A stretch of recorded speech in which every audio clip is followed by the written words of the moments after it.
ပြောချင်တယ်ဗျာဒီဘက်ခင်မှာစားဖို့နေဖို့ဝတ်ဖို့အတွက်ပူပင်ကြောင်းကြမှုနေတာကိုချမ်းသာတယ်လို့ခေါ်ရမယ်သုံးမကုံစည်းစိမ်ရှိတာကတစ်မျိုးပေါ့ပြည့်စုံပေမဲ့လဲကြိုက်လဲတင်းတဲ့လောက်စားမတဲ့ရင်ရှောင်ဒါကကျမ်းမာရေးအတွက်မလိုအပ်ရင်မဝယ်ဘူးဒါကချို့ချံရေးအတွက်မလိုအပ်ဖက်အသုံးများသွားရင်တကယ်လိုအပ်တော့ခေါင်းပူရတယ်လေ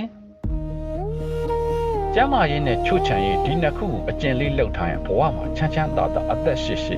ကိုချစ်ခင်သူတွေနဲ့အကြာကြီးနေလို့ရပါတယ်ဟုတ်မဟုတ်စဉ်းစားပေါ့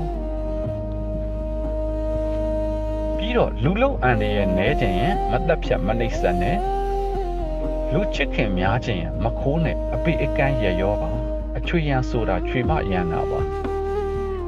လူမုံနဲခြင်းရင်မစော်ကားနဲ့မဟုတ်တာမလုံးနဲ့ယုံကြည်စေခြင်းအကျိုးစီးပွားပြတ်အောင်မလိမ်နဲ့အယူအပေါ်မဖြစ်ခြင်းရင်လူယိုသေးရှင်ယိုသေးဖြစ်ခြင်းရင်မူရစ်စေတဲ့အရာတွေမသုံးနဲ့